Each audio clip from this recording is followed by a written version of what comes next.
નમસ્કાર વિદ્યાર્થી મિત્રો, આજના લેક્ચરમાં આપણે કિર્ચોફના પ્રથમ નિયમ અને બીજા નિયમના ઉપયોગ આધારિત એક્ઝામ્પલ્સ જોઈશું કે જે પરીક્ષાની દ્રષ્ટિએ 3 થી 4 માર્ક્સ માટે મોસ્ટ આઈએમપી છે. એટલે વ્યવસ્થિત રીતે આપણે બંધ પરિપથોનો ઉપયોગ કરીને દાખલા સોલ્વ કરવાનો પ્રયત્ન કરીશું. તો એના માટે પહેલું આપણે ઉદાહરણ 3.6 જોઈએ. આકૃતિ ધ્યાનમાં લઈશું. દરેક 1 ઓહ્મના એવા 12 અવરોધોમાંથી સમઘન નેટવર્કના વિકર્ણના સામસામે આવેલા બિંદુઓ વચ્ચે અવગણી શકાય તેવો આંતરિક અવરોધ ધરાવતી 10 વોલ્ટ ની બેટરી જોડેલ છે. નેટવર્કનો સમતુલ્ય અવરોધ R ઇક્વિવેલન્ટ અને સમઘનની દરેક ભુજામાંથી પસાર થતો પ્રવાહ શોધો. તો આકૃતિમાં દર્શાવેલ સમઘન નેટવર્કની દરેક ભુજાઓમાં R ઇક્વલ ટુ 1 ઓહ્મનો આ દરેક ભુજા AB, BC, CD, DA, AA' આ દરેક ભુજાઓમાં R ઇક્વલ ટુ 1 ઓહ્મનો સમાન અવરોધ જોડેલો છે. તેના એક વિકર્ણના સામસામે આવેલા બિંદુઓ A અને C' વચ્ચે અવગણીય અવરોધવાળી R ટેન્ડ્સ ટુ 0 અવગણીય આંતરિક અવરોધવાળી 10 વોલ્ટની બેટરી જોડતા તેમાંથી 3I એમ્પિયર પ્રવાહ બહાર નીકળે છે. આ 10 વોલ્ટ વિદ્યુત કોષમાંથી 3I એમ્પિયર વિદ્યુત પ્રવાહ બહાર નીકળે છે. એ બિંદુ પાસેથી 3 શાખામાં વિભાજિત થાય છે. AB, AD, AA' માં I જેટલો પ્રવાહ 3I એટલે I plus I plus I equal two 3I એટલે એ બિંદુ પાસે 3 શાખામાં વિભાજિત થાય છે. ત્યાંથી ફરી પાછો આ 3 બિંદુઓ A', D અને B પાસેથી બબ્બે શાખામાં A' પાસેથી A' બીજી શાખામાં I/2, A' માં I/2, તે જ રીતે D પાસેથી I/2, I/2, B પાસેથી I/2, I/2 અને ત્યારબાદ B', D' અને C પાસેથી ફરી પાછો એ પ્રવાહ એક શાખામાં જાય છે.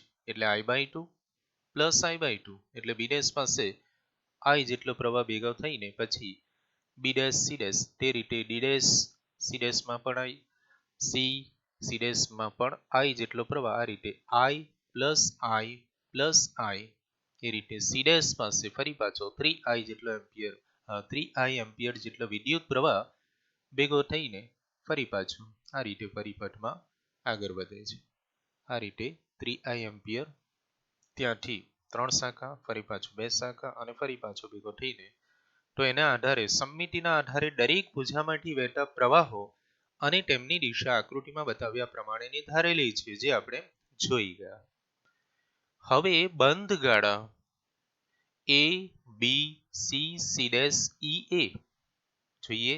A, B, C, C', E, A આ બંધ ગાળાને કિર્ચોફનો બીજો નિયમ લૂપનો નિયમ લગાડતા. તો પહેલા A થી B શાખામાં જોઈએ તો AB શાખામાં 1 ઓહ્મનો અવરોધ અને તેમાંથી પસાર થતો પ્રવાહ I એટલે A અને B વચ્ચે સ્થિતિમાનનો તફાવત IR પણ નિશાની પ્લસ કે માઇનસ. તો એના માટે આપણે જે દિશામાં જઈ રહ્યા છીએ તે જ દિશામાં પ્રવાહ વહેતો હોય તો સ્થિતિમાન ઘટે. માટે A થી B તરફ જતા પ્રવાહની દિશા પણ એ જ છે એટલે સ્થિતિમાન ઘટે માટે ઋણ નિશાની માઇનસ I. ત્યાર પછી જોઈએ BC શાખામાં આ B થી C શાખામાં પ્રવાહની દિશા B થી C તરફની છે અને અવરોધનું મૂલ્ય 1 ઓહ્મ તેમાંથી વહેતો પ્રવાહ I/2 માટે નિશાની આવશે માઇનસ IR/2. ત્યાર પછી C' પ્રવાહની દિશા C થી C' તરફ અવરોધ 1 ઓહ્મ પ્રવાહ I માટે ફરી પાછું માઇનસ IR અને ત્યાર પછી સીડેસ અને એ વચ્ચે 10 વોલ્ટનો વિદ્યુત કોષ જોડેલો છે, બેટરી જોડેલી છે. તો એના માટે માઇનસ થી પ્લસ પર જતા સ્થિતિમાન વધે માટે પ્લસ એપ્સિલોન ઇક્વલ ટુ 0. આ રીતે કિર્ચોફનો લૂપનો નિયમ લખતા આપણે શીખી જઈશું. આ બંધ પરિપથોના વિશ્લેષણ માટે કિર્ચોફનો બીજો નિયમ વારંવાર આવશે માટે એને વ્યવસ્થિત રીતે સમજીને શીખી લઈશું. હવે સાદુરૂપ આપીએ તો minus IR by 2 minus IR એટલે થશે માઇનસ ટ્વાઇસ IR એટલે 3IR માઇનસ ટ્વાઇસ IR એટલે 5IR માટે 5IR divide by 2 equal to epsilon. સમીકરણ 1. હવે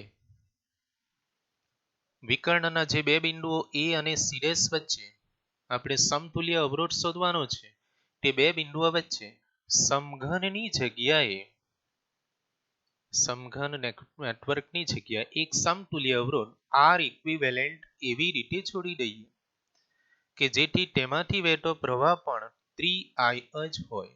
3I હોય તો તેને આપેલ નેટવર્ક પરિપથનો સમતુલ્ય અવરોધ કહે છે.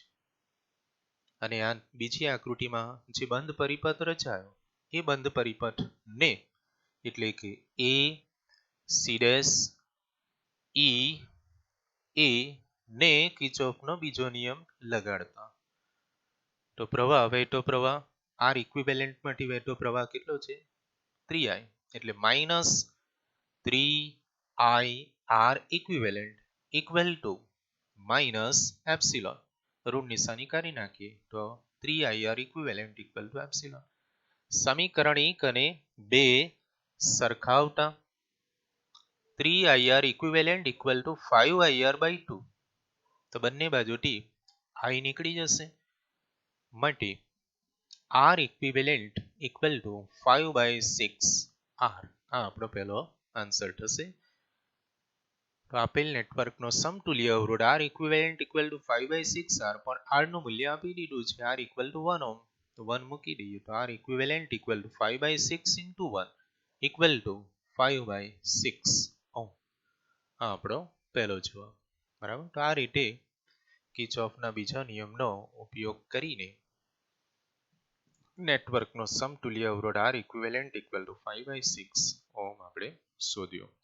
હવે એના બીજા પાર્ટ પર જઈએ કે સમઘનની દરેક ભુજામાંથી પસાર થતો પ્રવાહ કે જે આપણે આકૃતિમાં બતાવેલો છે I અને I/2 ના મૂલ્યો કેટલા થશે જોઈએ.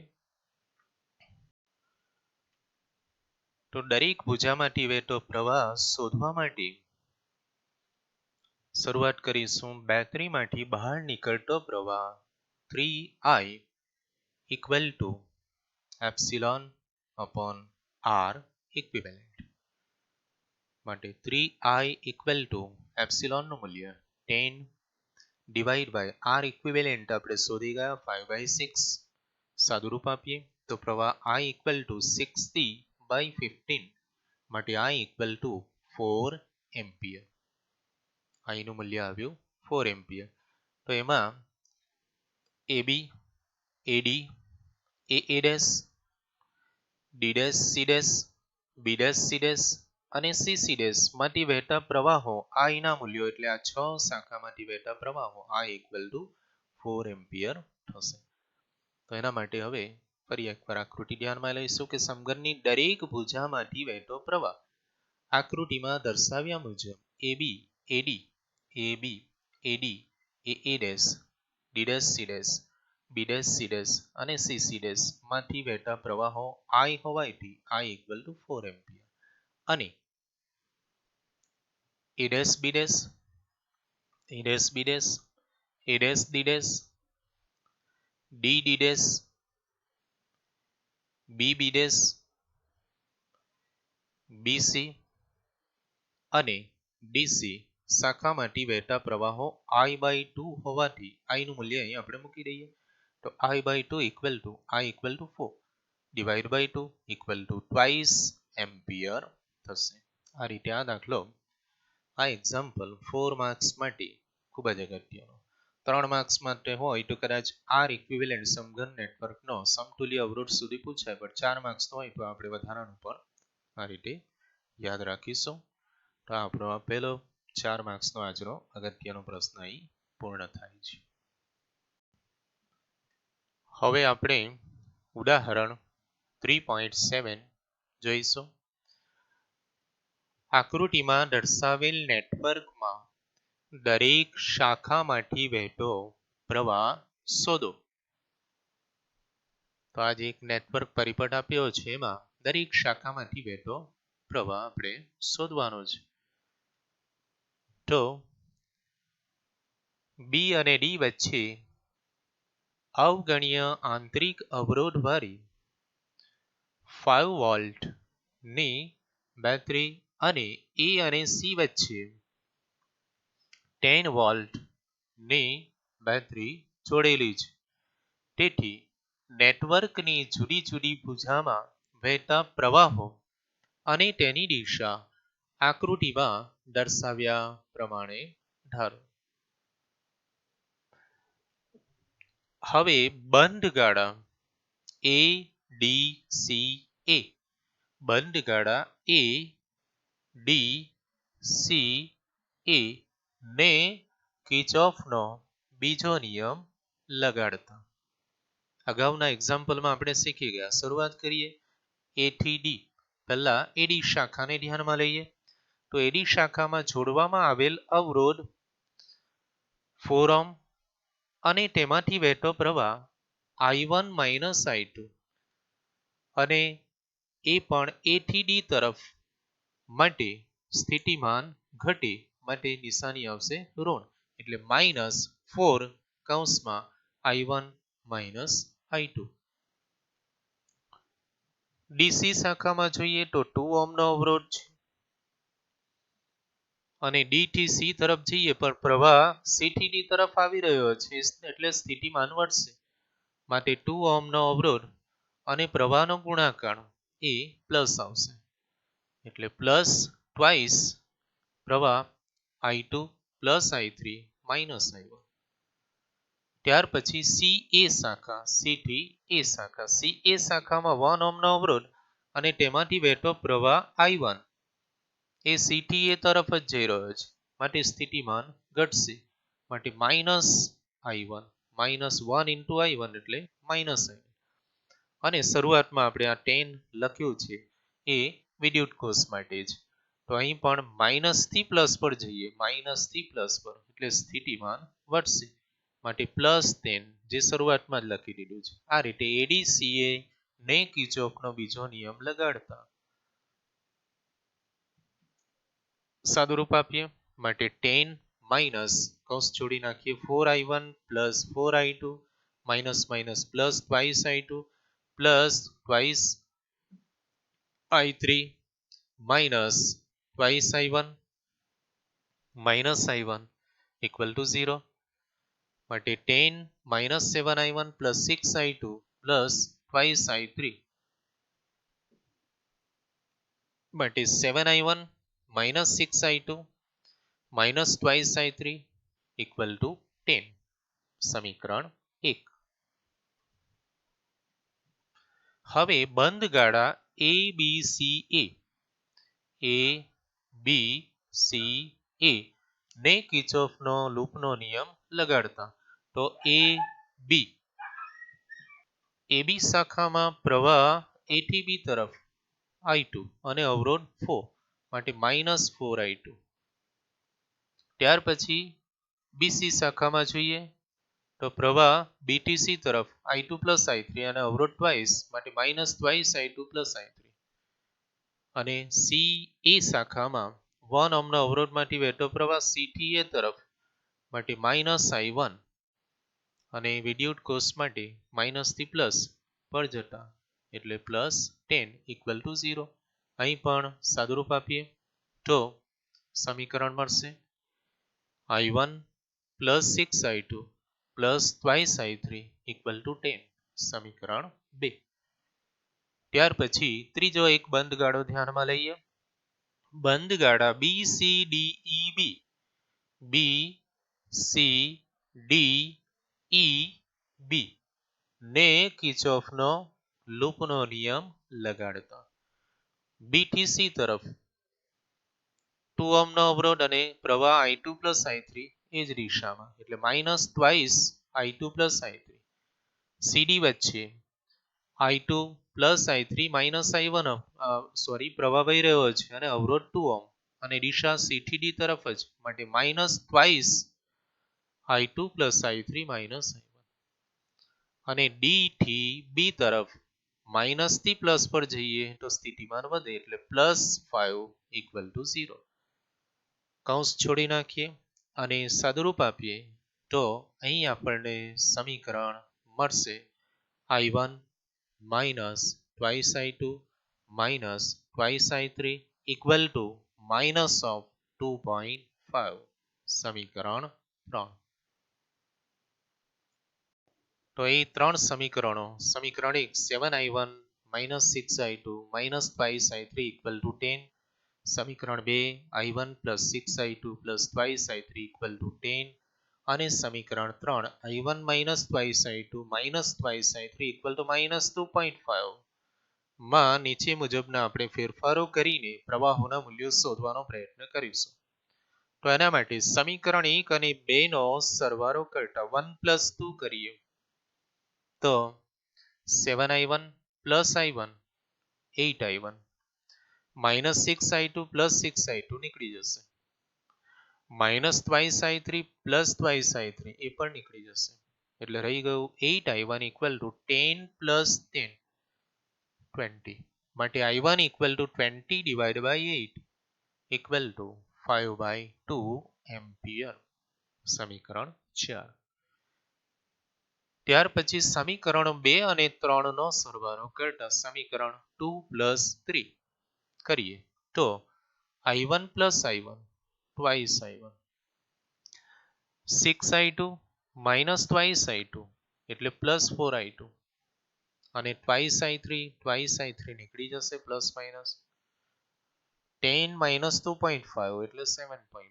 આ રીતે 2 અને 3 નો સરવાળો કરતા હવે સાદુરૂપ આપીએ તો twice I1 માં I1 ની કિંમત આપણે શોધી ગયા 5/2 plus 4I2 equal to 7.5 માટે આ 2 નીકળી જશે 5 plus 4I2 equal to 7.5 માટે 4I2 equal to 7.5 minus 5 આ 5 આપણે જમણી બાજુ લઈ જઈએ તો 7.5 minus 5 equal to 2.5 માટે I2 equal to 2.5 divide by 4 એટલે 25 divide by 40 equal to 5 by 8 ampere. 5. આ રીતે I1 અને I2 ની કિંમત આપણને મળી ગઈ. હવે I3 ની કિંમત શોધવાનો પ્રયત્ન કરીએ તો સમીકરણ 3 I1 minus twice I2 minus twice I3 equal to minus 2.5 માં I1 અને I2 ના મૂલ્યો મૂકતા 5 by 2 I1 બરાબર minus twice into I2 નું મૂલ્ય 5 by 8 minus twice I3 equal to minus 2.5. સાદુરૂપ આપીએ તો 2.5 minus 5 by 4 minus twice I3 equal to minus 2.5 multi 10 minus 5 minus 8 I3 equal to minus 10. 10 minus 5 plus 10 એટલે થશે 15 minus 8 I3 equal to 0 માટે 8 I3 equal to 15 માટે I3 equal to 15 by 8 ampere. સમીકરણ 6. આ રીતે I1 I2 અને I3 ના મૂલ્યો આપણે શોધી કાઢ્યા. હવે દરેક શાખામાંથી વહેતો પ્રવાહ શોધવા માટે ફરી એકવાર આપણે આકૃતિ ધ્યાનમાં લઈશું. તો આકૃતિમાં દર્શાવ્યા અનુસાર નેટવર્કની જુદી જુદી શાખાઓમાં વહેતા પ્રવાહો સૌપ્રથમ AB શાખામાં I2 equal to 5 by 8 BC શાખામાં વહેતો પ્રવાહ તો BC શાખામાં I2 plus I3 બંનેનો પ્લસ કરીએ મૂલ્યો મૂકી દઈએ તો જવાબ આવશે 5 by 2 એમ્પિયર. CD શાખામાં વહેતો પ્રવાહ CD માં I2 plus I3 minus I1 મૂલ્યો મૂકીએ તો આન્સર આવશે 0 એમ્પિયર. AD શાખામાં વહેતો પ્રવાહ AD શાખામાં વહેતો પ્રવાહ I1 minus I2. I1 minus I2 ના મૂલ્યો મૂકીએ, સાદુરૂપ આપીએ 15/8 એમ્પિયર. અને AC શાખામાં વહેતો પ્રવાહ I1 ઇક્વલ ટુ શોધી ગયા આપણે 5/2 એમ્પિયર. અને છેલ્લે DEB માં I3 છે. તો I3 નું મૂલ્ય 15 twice I3 minus I1. આ બંનેનો I2 plus I3 minus I1 બંને પ્લસ થશે, એટલે twice I2 plus twice I3 minus I1 equal to 5/2 ampere. આ રીતે નેટવર્કની જુદી જુદી શાખામાં વહેતા પ્રવાહો કિર્ચોફના બીજા નિયમનો ઉપયોગ કરીને બંધ ગારા માટે સોલ્વ કરીને આપણે શોધી શકીએ.